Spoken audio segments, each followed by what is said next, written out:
Welcome to the shortest banjo podcast ever, the COVID sessions, where everybody holds a banjo, and if they don't have one, they have to play air banjo. Jacob Williams is a bundle of energy. His high motion, power packed stand up act has propelled him to a regular spot on an MTV hit, Wild and Out. Let's spend some time with Jacob and see how COVID has affected his career. Jacob Williams. Hey, well, do your best is what I always say. Anyway, hello everybody. Here we are back as another session of the shortest banjo podcast ever, the COVID sessions, and we're excited, as you know from the introduction, to have us with us here today. Jacob Williams. You can't forget his name; it's right there on the back of the screen. Hello, Jacob. How you doing? Hey, how's it going? Yeah, I have a lot of people that get my name wrong or forget my name, so I just put this up just to remind myself. I did a show the other day, and the host was like, "Did you give it up for Jacob?" And then they're like, "What's your last name?" And I'm like, "Well, I don't think it really matters at this point. Like, it's already the audience already knows that you don't know it, so it's not that important." Yeah. But yeah. Well, what's another? Oh, so do people just forget your last name, or do they substitute words? I've had both. They forget my name a lot. They also substitute. I had someone that called me Justin for like 2 years when I moved to New York, and I never corrected them. I'm like, that's close enough. Right. Yeah. I was like, oh, I guess it's like a nickname. I've had people say like Williamson instead of Williams, or Josh, Justin, and all kinds of stuff. Yeah. Well, James, we're glad to have you with us today. What I want. Thank you so much, Cameron. You're welcome. Yeah. So, you're where are you coming from today? Where are you today? Well, I'm on this imaginary animated roller coaster, but I'm also in New York. You're in New York. Yes. You're originally from where again? Louisville, Kentucky, where I met you. Louisville, Kentucky. I know. I just like hearing other people say it, and you moved to New York. When did you move to New York full time? I moved to New York in 2014, and I'd been in Chicago like a few years before that. But yeah, I've been here about 6 years now. Yeah. When did you start TV? When did you do your first TV? The first time I did my first TV, I was on America's Got Talent in 2012, and at that point I'd been doing comedy about 4 or 5 years, since late 2007. But although most of that was during college, so I don't know if I'd had like that much stage time overall. Yeah. But because I started in this small college town in Wisconsin in the middle of nowhere, so it was just me. Like every 2 weeks there was like an open mic with like musicians and poets, and I was like the only one doing stand-up. So I think they just had no point of comparison to be able to tell if I was good or bad. So like, I guess it's fine. I don't know. And so I was probably really bad, but I got delusional enough that I was like, oh, I should keep doing this. And so, but then Louisville, I would go to a lot when I was starting out too, because I was from there, so, like I said, so I would go there on breaks from college in the summer and winter, and the Comedy Caravan was like the first club that I really saw comedians and saw like that whole community.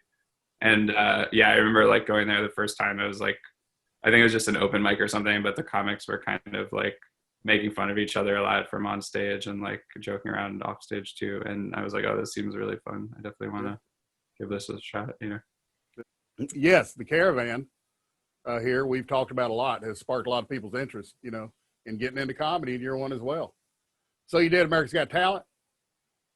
Yeah, I did America's Got Talent 2012. And then I think it went okay until my last one. I felt like I basically bombed and didn't do as well as I wanted, and I got really depressed for a while afterwards. But other than that, we all thought you did great all the way through it, Jacob. Because that's very kind. We didn't miss well, come on, man. Thank you, guys up there on the big TV. We're gonna watch it. And then you've done other TV.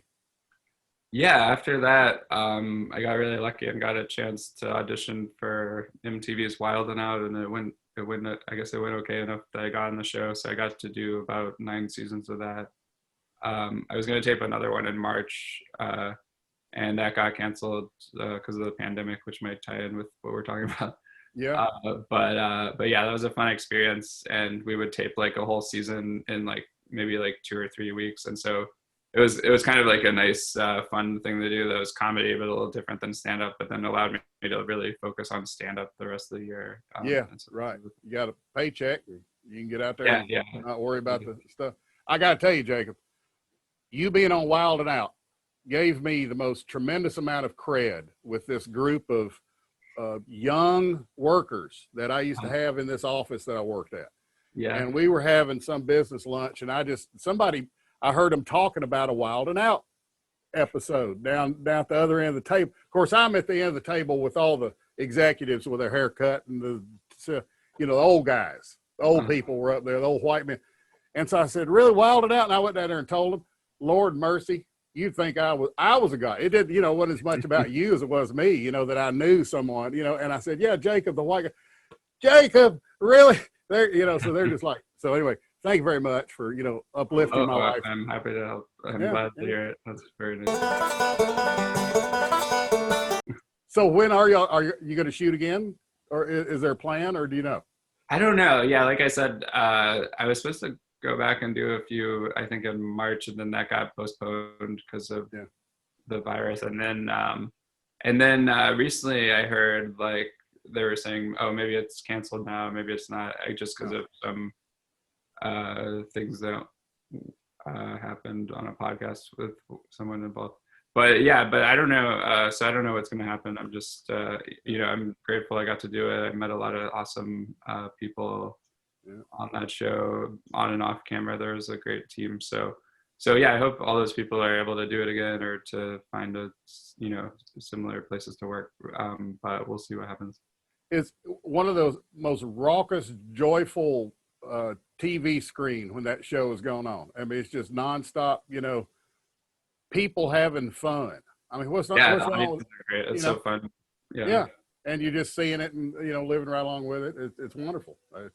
It really felt like, it feels like you're getting, as a cast member, it's almost like you're getting paid to basically go to the most fun party you've ever been to. That's right. So much fun. Yeah. Oh, by the way, where's your banjo? You didn't.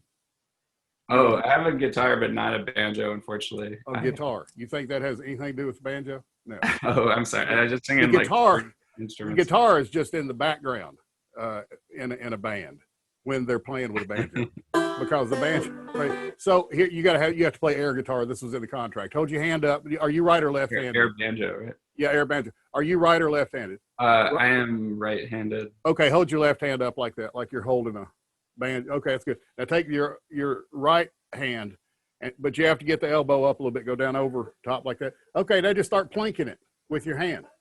Just pling, pling. Now you got to make the sound though. You got to go bling, ding, ding, ding, ding, ding. Ding, ding, ding, ding, ding, ding, ding. Keep going. We're going to play together. All right. Ding, ding, ding, ding, ding, ding, ding, ding, ding, ding, ding, ding. Okay, that's good. Okay, you're off. That's all you had to do. I just had a flashback of when I was like in high school or younger. I was trying to catch up on all these classic movies, and someone said like Deliverance was like a really good movie, but I didn't like research it at all. So I brought it to my friend's house, and they had like young kids, so I put it on. And then, a little way in, they're like, oh, wow, we have to bring everyone in the room. Jacob's not invited anymore to pick the movies. This is a terrible decision. We know one effect on you was when the pandemic hit, that the Wild and Out's either going to be postponed or canceled or whatever. But tell us about the other projects you've been involved with, because I know you stayed busy. Oh, sure. Well, I mean, I feel like I'm lucky. I've gotten to do some fun things on TV and stuff. And last summer, I actually recorded my album, An Emotional Roller Coaster, and I was super happy with that. It was like, way before COVID. So I was able to release that this year. And I'm so happy with how that turned out. And also, I guess, a little relieved that I did it when I did, since I guess if I'd waited a little longer, I wouldn't have really been able to necessarily do it the same way. Right. And so that was a really good experience. And I appreciate all the feedback people have been giving me from that so far. And I think I'm also have kind of an hour special version of that coming out, as well as kind of like a cleaner version I taped during COVID, which was in Utah, where they were able to do socially distanced seating with masks and stuff. Yeah. And that was a couple of weeks ago. So that was really fun. So I'm lucky that yeah, it's definitely been tough lately during the last few months, but at the same time, I'm very lucky. I've been able to do some things like office, corporate gigs, or like college gigs, like over Zoom. Like most of those are other online things. And then I've done a couple socially distanced gigs at like colleges and things like that that I was able to travel to a few months ago. But yeah, it's definitely been tough. I've been doing a lot of like outdoor shows mostly, and then like I said, sometimes they're able to do them socially distanced and stuff like that as well. What's the adjustment you have to make when you're doing a Zoom step? I mean, this Yeah. is different than I would imagine that experience. So describe that a little bit. Yeah, Zoom shows can be tough. Like sometimes everyone's muted and I'm just saying jokes with no response. So it's kind of like the first 2 years I did comedy, basically. But actually, you got practice. but I think the worst show I did on Zoom at the end of my set, it was like, this was weird because you guys were muted, and this guy's like, actually, we weren't muted. We were not. And then I actually had one guy. This really happened. This guy accidentally unmuted himself, and his friend's like, "What are you watching?" He's like, "Oh, it's the corny white guy from Wild and Out." Yeah. So I had to be like, "Hey, the corny white guy from Wild and Out." So that was like I was hearing a YouTube comment live, which was very strange. But anyway, so it's been an adjustment. But what I like is that I can like turn up the volume on my computer during a Zoom show. So to me, it feels like the joke is doing better than it actually is.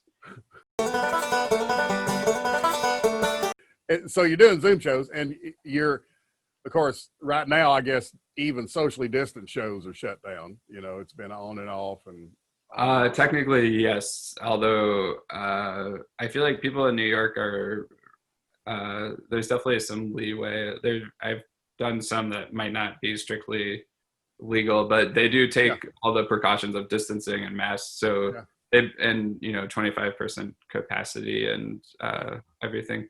So I've done a few like that, and yeah, technically they're illegal, but I think what they're doing is looking at like, okay, restaurants are able to open with these rules, so it's a little weird that we can't have the same setup with just one person talking into a mic in addition to that. So so there's definitely a few like underground things like that, but they're definitely at the same time I think being very cautious and safe in the same way the restaurants are. You know what y'all do? You do shows over on Staten Island. They don't give a fuck. They'll just cram them right. They'll cram them right there, put their armed guards around it, have a party, tell some jokes. You know, yeah. They got all their freedoms left over in Staten Island. They ain't like. Oh yeah. You know, Cuomo rules just four boroughs. Yeah. Is all. I'm always afraid of making fun of Staten Island on Zoom shows, but I don't think they have Wi-Fi there yet, so I think I'm okay. Yeah, Staten Island is definitely a unique. I went to the St. George Theater last year to check out a show with Bill Burr and Judd Apatow and Pete Davidson. It was a lot of fun. But yeah, I haven't been there much, but I love the ferry ride is great. Staten Island's wonderful. I have wonderful friends on Staten Island. I've spent a lot of time there. It's a really neat place. I mean, I love the Spider-Man scene where, like, in one of the movies where he has to save people from the Staten Island ferry. But like, I wonder if like once they got there to Staten Island, they're like, actually, can you put us back on the sinking boat with the supervillain? That would be. Except I wasn't really getting booked before COVID, so this hasn't really affected me at all. Oh well, then it was easy. It didn't matter. I'm actually getting booked more now than before. Weirdly, I think I'm like funnier on Zoom than I am in real person. Like it's kind of like I know a lot of bands are like you have to hear them live. I'm like, if you see me live, they're like, well, you have to see them on Zoom. You ought to see this guy with a bad connection. I mean, he is great. You know. Yeah, the delay on the internet actually helps my delivery somehow because I can see how it would be like wavelengths canceling each other out, right? Yeah, I've also had the thing where there's like, I don't know if you've had like the Zoom echo where you can hear your own voice, and I didn't know it was me. I was like, who's this like passionless heckler that's like just trying to mock me here? It's kind of what I'm talking about. So. I do remember there was a set I did at the Comic Caravan where I opened a time portal so we could go back and try to kill Hitler, and it was Did it work? crazy. Unfortunately, no. It's we were not in good enough shape to fight. Yeah. I used to tell Hitler joke down there at the Caravan too. Remember, I go, it's still been sad and everything, but it'd been a lot funnier if Hitler had rounded up the midgets, instead of the Jews. Well, it would work.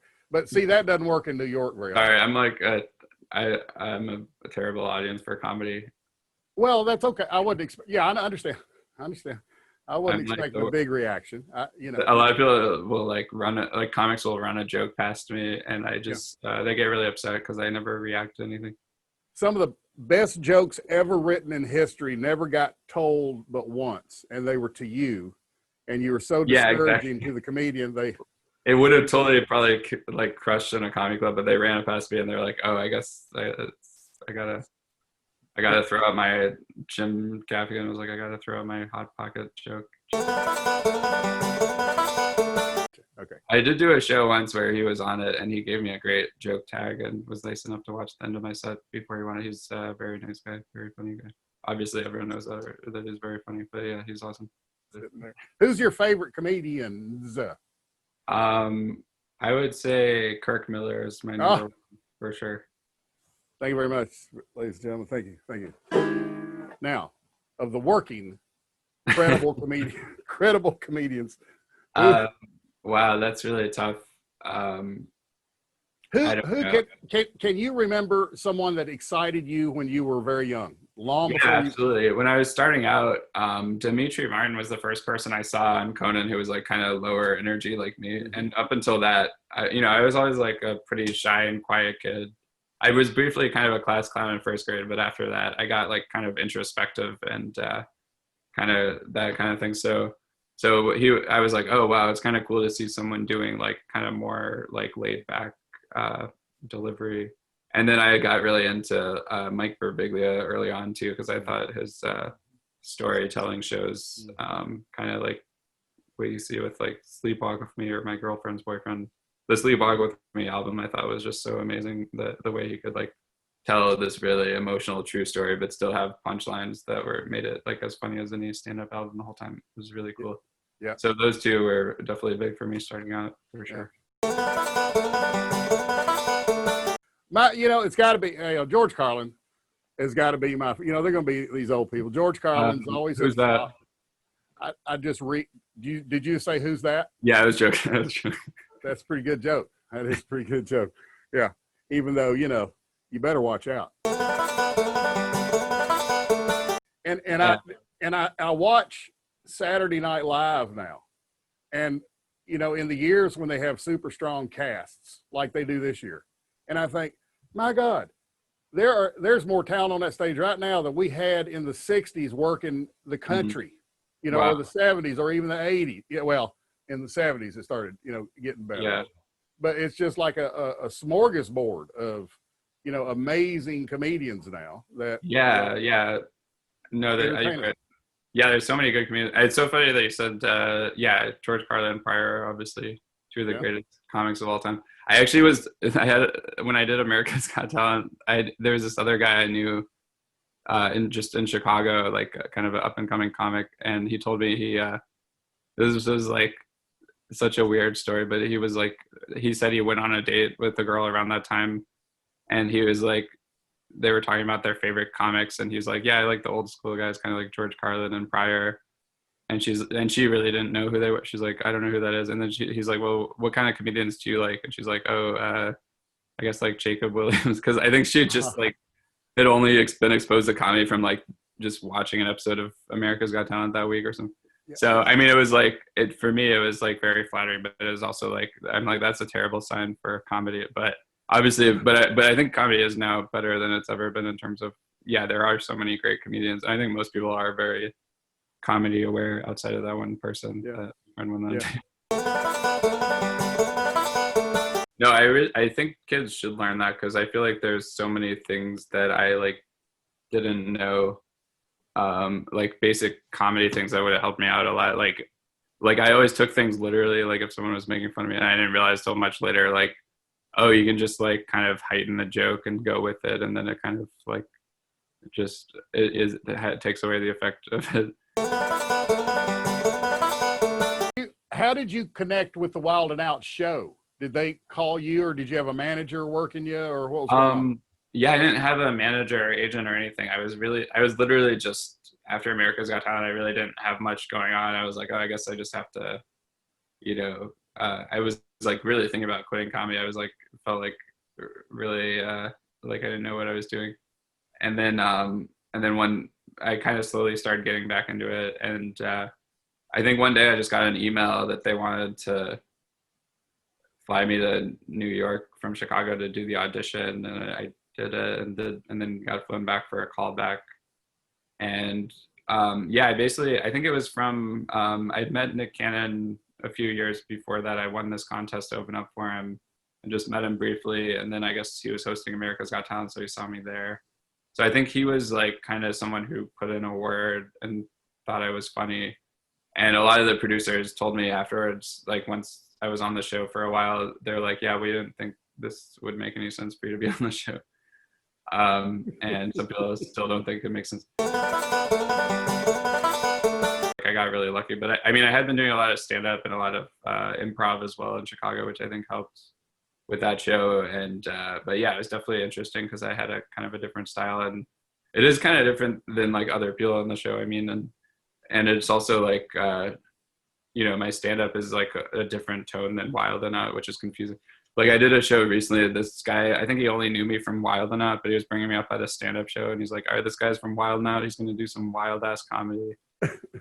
and and then I just started talking, and they're like, people are like, yeah, this is some wild ass comedy. But it's been weird because like sometimes I'll have people that know me from that show come to see me in the audience, but they don't understand that it's like, you know, just going to be me talking. Like it's not like as interactive as Wild Now. Like I had this one guy like try to like walk up to the stage during a stand-up show and like trying to challenge me to a rap battle, and I'm like, look, I know I've rap battled on that show as part of the format of the improv games on that show, but this is like a stand-up show, so this isn't really like, you know, the format for that. The best show and worst show I've ever done. That's a good question. I don't know if I've ever had a good show, to be honest. No, no, I've had so many bad shows that it's actually really hard to choose the worst show because Okay. I mean, yeah, I actually talk about a lot of these on my album. Some of the worst shows I did. Like there's Okay. like I have one about a story about I had to do a show in a library, and then there's only like one person in the audience, and then the librarians came in like right when I started, and we're like, we're closing, you have to go. But it's like I have a funnier version on my own, and Okay. and then I've done yeah, I've done like some weird I mean, lately I've been doing all these like shows that are like, because of COVID, I've been doing these shows outdoors, just like in a park with like no sound system. And sometimes I think it's going well, and then I realize the laughter I heard is just people having fun on a picnic.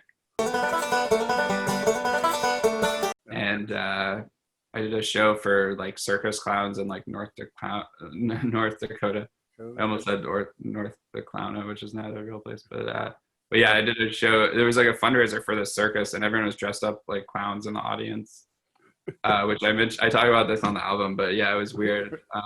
It was really confusing though, because they were a tough crowd. So it's like it looked like they were smiling, but they weren't. And Into the hall. yeah, those are some of the tough. I've done a few of those where like it's like literally people trying to do something else, and then like I did a show like that in Michigan, like one of my, like it was like my first ever feature gig when I was living in Chicago, and there were two shows for some reason, but neither of them had like an audience that meant to be there. Like it was just in this random restaurant. There were literally like 6 people spread out, like way before it made sense to socially distance. Like they were just there to eat at their tables, and then we were doing comedy. And it was such a terrible setup. Like these people weren't there for comedy, but for some reason the owner like had like all these really specific expectations, and he got so mad at me. He's like, that wasn't like good enough or what. Like he was refusing to pay me, and he's like, not only did he not want to pay me, but he wanted to convince me to never do comedy again. Like I was in this like hour-long conversation. I'm like, look, like I know my style of comedy is not for you, but like contractually, I did, you know, the amount of time. And he's like, no, look, I'm telling you, there's so many other things you can do. Like you're a good-looking guy. You don't have to. I'm like, well, first of all, thank you. I haven't really heard anyone say that, but he was literally like, please just don't do comedy. Like he was so adamant. Yeah. And I was like, man, this guy really is not my core audience. But if you had to be an animal character the rest of your career, what would that be? wow, that's a tough question. You know, I get this question a lot. What kind of animal would I dress up as? That's a good question. I know when I've dressed up on stage in the past, it's usually something that's been really close to what I am. Like with Renan, I do these.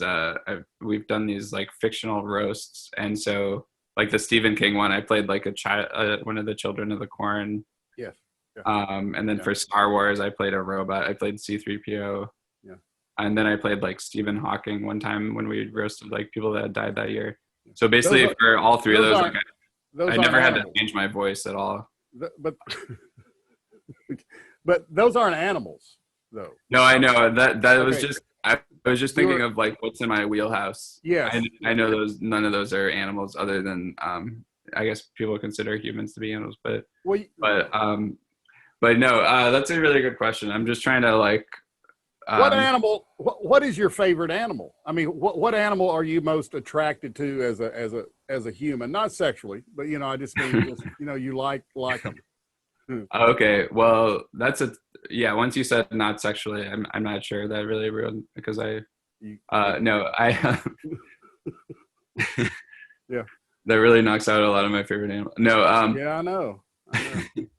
That's a good question. I mean, honestly, like I love so many kinds of animals. It's hard to narrow it down. What animal do you think you look like?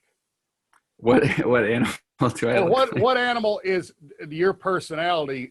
What, you know, think of an animal. Yeah, what personality of an animal would be closest? I've been told at times that I have the personality of like a cat because I'm kind of like standoffish or kind of shy. Yeah.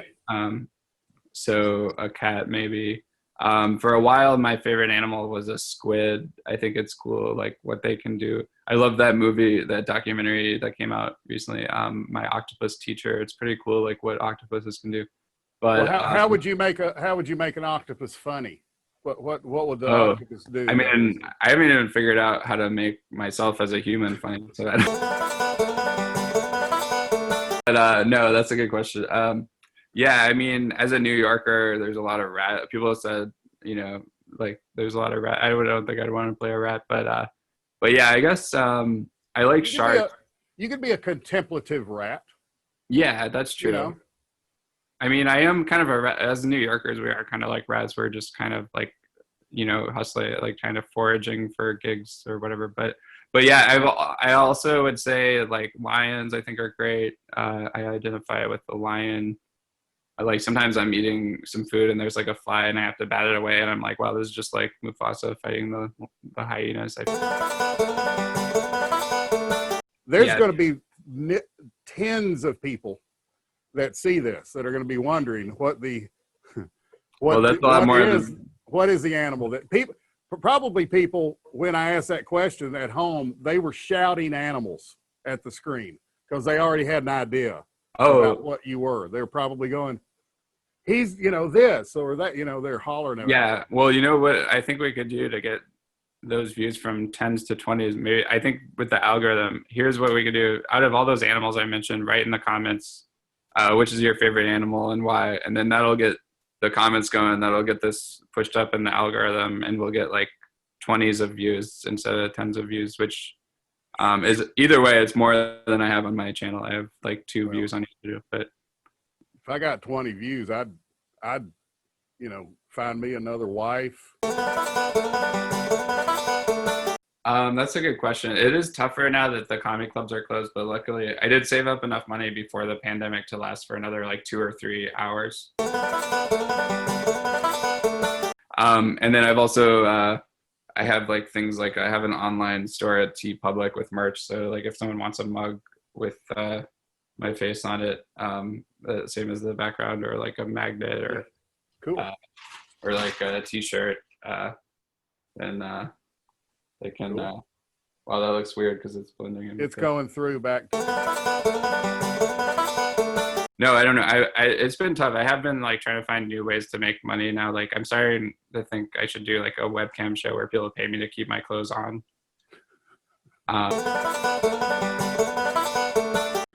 Jacob, thanks a lot. You've added something to this series that we haven't had from anybody else, and I appreciate it. And it's happy because you have been one of the few smart, responsible comedians who had money saved up, where they could at least go for. I got nothing. I did not. Okay. Okay. Well, then at least you've been able to get rich from all of your work. Well, your food. You always have food. I got nothing in my fridge right now. Things are not going well. This has been the highlight of my year, honestly. That as well. What's the name of your site? What's the name of your site again, where you sell stuff? So tpublic.com is where I have the extra merch, and then and then I'm at MR Jacob Williams on like social media and stuff, and that has links to the album and the longer version of the special and everything like that. But yeah, thanks so much for having me. It's always good talking to you. Thanks, Jacob. See you soon, brother. Peace. Thank you.